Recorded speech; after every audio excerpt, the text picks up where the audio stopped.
Welcome students to commerce studies.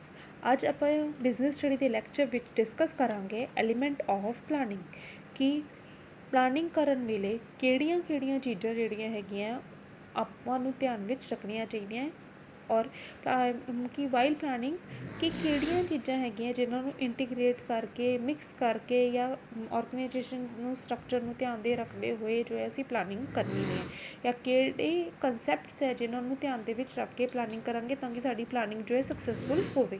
ਸਭ ਤੋਂ first of ਆਲ ਜਿਹੜਾ ਐਲੀਮੈਂਟ ਹੈਗਾ ਪਲਾਨਿੰਗ ਦਾ ਉਹ ਹੈ ਆਬਜੈਕਟਿਵ ਮੀਨਸ ਕਿ ਆਰਗੇਨਾਈਜੇਸ਼ਨ ਦੇ ਗੋਲ ਸੈੱਟ ਕਰਨੇ ਕਿ ਆਰਗੇਨਾਈਜੇਸ਼ਨ ਦੇ ਵਿੱਚ ਕੀ ਅਚੀਵ ਕਰਨਾ ਹੈ ਅਤੇ ਕੀ ਅਚੀਵ ਨਹੀਂ ਕਰਨਾ। ਐਂਡ ਇਹਦੇ ਵਿੱਚ ਜਿਹੜੇ ਆਬਜੈਕਟਿਵ ਹੈ ਇਹ ਗਾਈਡਲਾਈਨਸ ਪ੍ਰੋਵਾਈਡ ਕਰਦੇ ਹੈ ਐਂਡ ਕੋਆਰਡੀਨੇਸ਼ਨ ਜਿਹੜੇ ਹੈਗੇ ਆ ਬਿਜ਼ਨਸ ਦੇ ਕੰਮ ਹੈਗੇ ਆ ਉਹਨਾਂ ਨੂੰ ਕਰਨ ਦੇ ਵਿੱਚ ਹੈਲਪ ਕਰਦੇ ਹੈਗੇ ਹੈ। ਅਤੇ ਇਹਦੇ ਵਿੱਚ ਜਦੋਂ ਵੀ ਪਲਾਨਿੰਗ ਕਰਨੀ ਹੈ ਤਾਂ first of all objective of the business consider ਕਰਨਾ ਹੈ ਕਿ ਸਾਡਾ ਕੀ ਆਬਜੈਕਟਿਵ ਹੈ, ਅਸੀਂ ਕੀ ਅਚੀਵ ਕਰਨਾ ਚਾਹੁੰਦੇ ਹਾਂ। ਫੋਰ ਐਗਜ਼ਾਮਪਲ 50,000 ਪ੍ਰੋਫਿਟ ਅਚੀਵ ਕਰਨਾ ਚਾਹੁੰਦੇ ਹਾਂ, for example 2 lakh profit achieve ਕਰਨਾ ਚਾਹੁੰਦੇ, ਫੋਰ ਐਗਜ਼ਾਮਪਲ ਇੰਟਰਨੈਸ਼ਨਲ ਲੈਵਲ 'ਤੇ ਜਾ ਕੇ ਬਿਜ਼ਨਸ ਕਰਨਾ ਚਾਹੁੰਦੇ ਹਾਂ ਜਾਂ ਟੌਪ ਕਲਾਸ ਬਿਜ਼ਨਸ ਬਣਾਉਣਾ ਚਾਹੁੰਦੇ ਹਾਂ। ਹੁਣ ਮਤਲਬ ਕਿ ਕੀ ਆਬਜੈਕਟਿਵ ਹੈ, ਸਭ ਤੋਂ ਪਹਿਲਾਂ ਮਤਲਬ ਕਿ ਉਸ ਆਬਜੈਕਟਿਵ ਨੂੰ ਕੰਸੀਡਰ ਕਰਨਾ ਪਏਗਾ ਪਲਾਨਿੰਗ ਕਰਨ ਲੱਗੇ। ਐਂਡ ਆਫਟਰਵਰਡਸ ਜਿਹੜੇ ਹੈਗਾ ਜਦੋਂ ਅਸੀਂ ਪਲਾਨਿੰਗ ਕਰਾਂਗੇ ਦੂਸਰਾ ਜਿਹੜਾ ਐਲੀਮੈਂਟ ਹੈਗਾ ਕੰਸੀਡਰ ਜਿਹੜਾ ਅਸੀਂ ਕਰਾਂਗੇ ਉਹ ਹੈਗਾ ਪੋਲਿਸੀਜ਼। ਹੁਣ ਮਤਲਬ ਕਿ ਉਸ ਆਬਜੈਕਟਿਵ ਨੂੰ ਅਚੀਵ ਕਰਨ ਵਾਸਤੇ ਕੁਛ ਰੂਲਸ ਰੈਗੂਲੇਸ਼ਨਸ ਪੋਲਿਸੀਜ਼ ਬਣਾਈਆਂ ਹੋਗੀਆਂ ਅਤੇ ਉਹਨਾਂ ਨੂੰ ਵੀ ਫੋਲੋ ਕਰਾਂਗੇ। ਉਹ policies may be in written form ਵੀ ਹੋ ਸਕਦੀਆਂ ਅਤੇ ਔਰਲ ਫੋਰਮ ਵੀ ਹੋ ਸਕਦੀਆਂ, ਕਿਸੇ ਵੀ ਫੋਰਮ ਦੇ ਵਿੱਚ ਹੋ ਸਕਦੀਆਂ ਐਜ਼ ਪਰ ਸਿਚੁਏਸ਼ਨ ਨੂੰ ਦੇਖਦੇ ਹੋਏ। ਠੀਕ ਹੈ, ਯਾਨੀ ਕਿ ਜਦੋਂ ਵੀ ਅਸੀਂ ਪਲਾਨਿੰਗ ਕਰਨੀ ਹੈ ਅਸੀਂ ਬਿਜ਼ਨਸ ਦੇ ਆਬਜੈਕਟਿਵਸ ਨੂੰ ਜੋ ਹੈ ਕੰਸੀਡਰ ਕਰਾਂਗੇ, ਅਸੀਂ ਬਿਜ਼ਨਸ ਦੇ ਪੋਲਿਸੀਜ਼ ਨੂੰ ਕਰਾਂਗੇ। ਐਂਡ ਥਰਡ ਜਿਹੜਾ ਐਲੀਮੈਂਟ ਹੈਗਾ ਜਿਹਨੂੰ ਅਸੀਂ ਕੰਸੀਡਰ ਕਰਾਂਗੇ ਡੈਟ ਇਜ਼ ਅ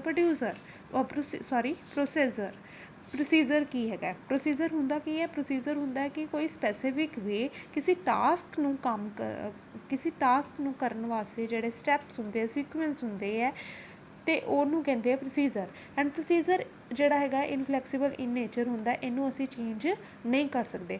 ਹੁਣ ਫੋਰ ਐਗਜ਼ਾਮਪਲ ਆਪਾਂ ਇਹਦੇ ਵਿੱਚ ਲੈਂਦੇ ਹਾਂ ਕਲੋਥ ਕਿ ਕਲੋਥ ਬਣਾਉਣ ਦਾ ਬਿਜ਼ਨਸ ਹੈ ਜਾਂ ਇੰਡਸਟਰੀ ਹੈਗੀ ਹੈ।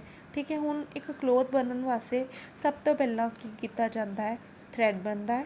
ਠੀਕ ਹੈ, ਥਰੈਡ ਬਣਨ ਤੋਂ ਬਾਅਦ ਜਿਹੜਾ ਹੈਗਾ ਹੈ ਕਲੋਥ ਬਣਦਾ ਹੈ। ਠੀਕ ਹੈ, ਫਿਰ ਉਹਦੀ ਕੀ ਕਹਿੰਦੇ ਕਲਰਿੰਗ ਹੁੰਦੀ ਹੈ, ਫਿਰ ਪ੍ਰਿੰਟਿੰਗ ਹੁੰਦੀ ਹੈ, ਫਿਰ ਜੋ ਹੈ ਉਹਦੀ ਜਾ ਕੇ ਪੈਕੇਜਿੰਗ ਹੁੰਦੀ ਹੈ। ਹੁਣ ਅਗਰ ਕਲੋਥ ਬਣਾਉਣਾ ਹੈ ਅਤੇ ਉਹਦੇ ਪ੍ਰੋਸੀਜਰ ਜਿਹੜੇ 4 ਪ੍ਰੋਸੀਜਰ ਹੈ ਇੱਦਾਂ ਦੇ ਇੱਦਾਂ ਹੀ ਰਹੋਗੇ, ਇਹਨਾਂ ਨੂੰ ਆਪਾਂ ਕਦੀ ਵੀ ਚੇਂਜ ਨਹੀਂ ਕਰ ਸਕਦੇ। ਐਂਡ ਜਦੋਂ ਪਲਾਨਿੰਗ ਕਰਨੀ ਹੈ ਤਾਂ ਅਸੀਂ ਇਸ ਪ੍ਰੋਸੀਜਰ ਨੂੰ ਵੀ ਦੇਖਾਂਗੇ ਕਿ ਅਸੀਂ ਸਾਡੇ ਕੀ ਪ੍ਰੋਸੀਜਰ ਹੈ ਕੰਮ ਕਰਨ ਦਾ। ਠੀਕ ਹੈ, ਅਤੇ ਇਸ ਚੀਜ਼ ਨੂੰ ਵੀ ਕੰਸੀਡਰ ਕਰਦੇ ਹੋਏ ਪਲਾਨਿੰਗ ਕੀਤਾ ਜਾਊਗਾ। ਐਂਡ ਆਫਟਰਵਰਡਸ ਪ੍ਰੋਗਰਾਮ ਮੀਨ ਕਿ ਜਿਹੜੇ ਸਾਡੇ ਕੰਮ ਕਰਨ ਦਾ ਜਿਹੜਾ ਪ੍ਰੋਸੀਜਰ ਹੈਗਾ ਉਹਦੇ ਮਤਲਬ ਕਿ ਪਰਟੀਕੂਲਰ ਜਿਹੜੇ ਇਕੱਲੇ ਸਟੈਪ ਹੈ ਉਹਨਾਂ ਵਾਸਤੇ ਪਲਾਨ ਕਰਨਾ।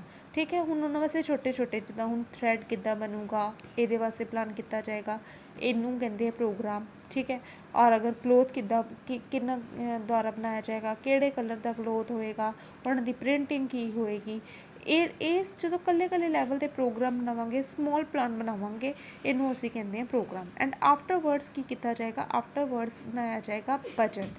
ਠੀਕ ਹੈ, ਹੁਣ ਬਜਟ ਕੀ ਹੁੰਦਾ ਹੈ, ਬਜਟ ਵਿੱਚ ਅਸੀਂ ਇਨਕਮ ਐਕਸਪੈਂਸਿਸ ਇਹ ਸਾਰੀਆਂ ਚੀਜ਼ਾਂ ਅਸੀਂ ਇਹਦੇ ਵਿੱਚ ਦੇਖਦੇ ਹਾਂ। ਯਾਨੀ ਕਿ ਜਦੋਂ ਵੀ ਅਸੀਂ ਪਲਾਨਿੰਗ ਕਰਨੀ ਹੈ ਐਂਡ ਚਾਹੁੰਦੇ ਹਾਂ ਕਿ ਸਾਡੀ ਪਲਾਨਿੰਗ ਜੋ ਸਕਸੈਸਫੁਲ ਹੋਵੇ ਅਤੇ ਅਸੀਂ ਪਲਾਨਿੰਗ ਕਰਨ ਲੱਗੇ ਸਭ ਤੋਂ ਪਹਿਲਾਂ ਦੇਖਾਂਗੇ ਸਾਡੇ ਬਿਜ਼ਨਸ ਦਾ ਆਬਜੈਕਟਿਵ ਕੀ ਹੈ, ਫਿਰ ਉਸ ਤੋਂ ਬਾਅਦ ਦੇਖਾਂਗੇ ਸਾਡੇ ਬਿਜ਼ਨਸ ਨੂੰ ਉਸ ਆਬਜੈਕਟਿਵ ਨੂੰ ਪੂਰਾ ਕਰਨ ਵਾਸਤੇ ਕਿਹੜੀਆਂ ਪੋਲਿਸੀ ਫਾਰਮਸ ਕੀਤੀਆਂ ਹੈ ਐਂਡ ਸਾਡੇ ਕੰਮ ਕਰਨ ਦਾ ਪ੍ਰੋਸੀਜਰ ਕੀ ਹੈ, ਸਾਡੇ ਪ੍ਰੋਗਰਾਮਸ ਕੀ ਹੈਗੇ ਹੈ ਅਤੇ ਬਜਟ ਕੀ ਹੈਗਾ, ਫਾਈਨਾਂਸ ਕੀ ਹੈ। ਇਹਨਾਂ 5 ਪੁਆਇੰਟ ਨੂੰ ਕੰਸੀਡਰ ਕਰਨ ਤੋਂ ਬਾਅਦ ਹੀ ਜੋ ਹੈ ਅਸੀਂ ਪਲਾਨਿੰਗ ਜੋ ਹੈ ਕਰ ਸਕਦੇ ਹਾਂ। ਵਿਦਾਊਟ ਇਹਨਾਂ ਨੂੰ ਕੰਸੀਡਰ ਕੀਤੇ ਹੋਏ ਅਗਰ ਅਸੀਂ ਪਲਾਨਿੰਗ ਬਣਾਉਂਦੇ ਹਾਂ ਤਾਂ ਸਾਡੀ ਪਲਾਨਿੰਗ ਜੋ ਹੈ ਸਕਸੈਸਫੁਲ ਨਹੀਂ ਹੋਏਗੀ, ਸਾਡੀ ਪਲਾਨਿੰਗ ਜੋ ਹੈ ਫੇਲ ਹੋ ਜਾਏਗੀ ਐਂਡ ਸਾਨੂੰ ਜੋ ਹੈ ਬਿਜ਼ਨਸ ਵਿੱਚ ਲੋਸ ਹੋ ਸਕਦਾ ਹੈ। ਇਸ ਕਰਕੇ ਐਲੀਮੈਂਟਸ ਆਫ ਪਲਾਨਿੰਗ ਕੀ ਹੈਗੇ ਕਿ ਜਦੋਂ ਵੀ ਪਲਾਨਿੰਗ ਕਰਨੀ ਹੈ ਇਹਨਾਂ ਪੁਆਇੰਟਸ ਨੂੰ ਕੰਸੀਡਰ ਕਰਕੇ ਹੀ ਅਸੀਂ ਪਲਾਨਿੰਗ ਕਰਨੀ ਹੈ ਤਾਂ ਕਿ ਸਾਡੀ ਪਲਾਨਿੰਗ ਜੋ ਹੈ ਸਕਸੈਸਫੁਲ ਹੋਵੇ। ਐਂਡ ਇਸ ਤੋਂ ਬਾਅਦ ਸਟੂਡੈਂਟਸ ਨੈਕਸਟ ਟੋਪਿਕ ਜਿਹੜਾ ਹੈ ਬਿਜ਼ਨਸ ਸਟੱਡੀ ਵਿੱਚ ਹੈਗਾ ਹੈ that is a difference in planning and forecasting ਕਿ ਪਲਾਨਿੰਗ ਅਤੇ ਫੋਰਕਾਸਟਿੰਗ ਵਿੱਚ ਕੀ ਡਿਫਰੈਂਸ ਹੈ।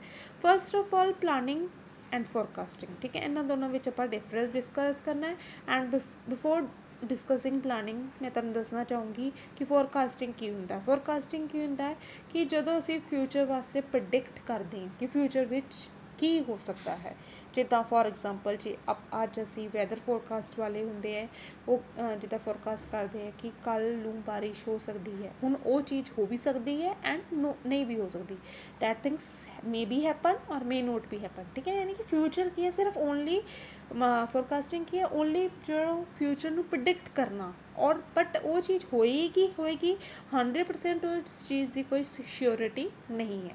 ਐਂਡ ਪਲਾਨਿੰਗ ਕੀ ਹੈ ਕਿ ਜੋ ਅਸੀਂ ਫੋਰਕਾਸਟਿੰਗ ਕੀਤੀ ਹੈ ਉਹਦੇ ਬੇਸ 'ਤੇ ਅਸੀਂ ਡਿਸਾਈਡ ਕਰਦੇ ਹਾਂ ਕਿ ਅਸੀਂ ਕੀ ਕਰਨਾ ਹੈ ਫਿਊਚਰ ਵਿੱਚ, ਇਹਦੇ ਵਿੱਚ ਐਕਚੁਅਲੀ ਵਿੱਚ ਪਰਫੋਰਮ ਕਰਨਾ ਹੈ ਕੰਮ। ਐਂਡ ਬਟ ਇਹਦੇ ਵਿੱਚ ਕੀ ਹੈਗਾ, ਇਹਦੇ ਵਿੱਚ ਓਨਲੀ ਪ੍ਰੈਡਿਕਟ ਕੀਤਾ ਹੈ, ਦੱਸਿਆ ਗਿਆ ਇੱਦਾਂ ਹੋ ਸਕਦਾ, ਬਟ ਇੱਦਾਂ ਕਰਨਾ ਹੈ, ਇੱਦਾਂ ਇਹਦੇ ਵਿੱਚ ਕੁਝ ਵੀ ਡਿਸਾਈਡ ਨਹੀਂ ਹੈ। ਬਟ ਪਲਾਨਿੰਗ ਵਿੱਚ ਡਿਸਾਈਡਡ ਹੈ ਕਿ ਇਹ ਕੰਮ ਅਸੀਂ ਕਰਨਾ ਹੈ।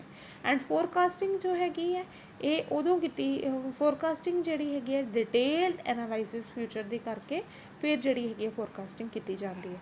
ਬਟ ਜਿਹੜੀ ਪਲਾਨਿੰਗ ਜਿਹੜੀ ਹੈਗੀ ਹੈ ਇਹ ਫੋਰਕਾਸਟਿੰਗ 'ਤੇ ਡਿਪੈਂਡ ਕਰਦੀ ਹੈ। ਫੋਰਕਾਸਟਿੰਗ ਜੋ ਹੈ ਇੰਡੀਵਿਜੂਅਲ ਹੈ, ਕਿਸੇ ਚੀਜ਼ 'ਤੇ ਡਿਪੈਂਡ ਨਹੀਂ ਕਰਦੀ, ਬਟ ਪਲਾਨਿੰਗ ਜੋ ਹੈ ਫੋਰਕਾਸਟਿੰਗ 'ਤੇ ਡਿਪੈਂਡ ਕਰਦੀ ਹੈ। ਪਲਾਨਿੰਗ ਅਸੀਂ ਤਾਂ ਹੀ ਕਰ ਸਕਦੇ ਹਾਂ ਜੇ ਅਸੀਂ ਫੋਰਕਾਸਟ ਕੀਤਾ ਹੈ ਕਿ ਫਿਊਚਰ ਵਿੱਚ ਇਹ ਹੋ ਸਕਦਾ ਹੈ, ਅਦਰਵਾਈਜ਼ ਜੋ ਹੈ ਪਲਾਨਿੰਗ ਅਸੀਂ ਨਹੀਂ ਕਰ ਸਕਦੇ। ਅੱਗੇ ਕੀ ਹੈਗਾ ਕਿ ਪਲਾਨਿੰਗ ਜੋ ਹੈ ਲੌਂਗ ਰਨ ਵੀ ਹੋ ਸਕਦੀ ਹੈ, ਸ਼ਾਰਟ ਟਰਮ ਵੀ ਹੋ ਸਕਦੀ ਹੈ, ਸਪੈਸੀਫਿਕ ਵੀ ਹੋ ਸਕਦੀ ਹੈ, ਜਨਰਲ ਵੀ ਹੋ ਸਕਦੀ ਹੈ, ਕਿਸੇ ਵੀ ਟਾਈਪ ਦੀ ਪਲਾਨਿੰਗ ਹੋ ਸਕਦੀ ਹੈ। ਬਟ ਫੋਰਕਾਸਟਿੰਗ ਇੱਦਾਂ ਨਹੀਂ ਹੈ।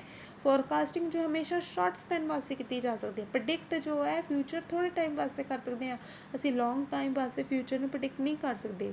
ਉਹ ਅਸੀਂ ਆਪਣੇ ਅੰਦਾਜ਼ੇ ਲਗਾ ਸਕਦੇ ਹਾਂ, ਬਟ ਅਗਰ ਐਕਚੁਅਲੀ ਫੋਰਕਾਸਟਿੰਗ ਕਰਨੀ ਹੈ ਲੌਂਗ ਰਨ ਵਾਸਤੇ, ਡੈਟ ਇਜ਼ ਨਾਟ ਪੋਸੀਬਲ। ਜਿਹੜੀ ਫੋਰਕਾਸਟਿੰਗ ਹੈ ਓਨਲੀ ਸ਼ਾਰਟ ਟਰਮ ਵਾਸਤੇ ਹੋ ਸਕਦੀ ਹੈ।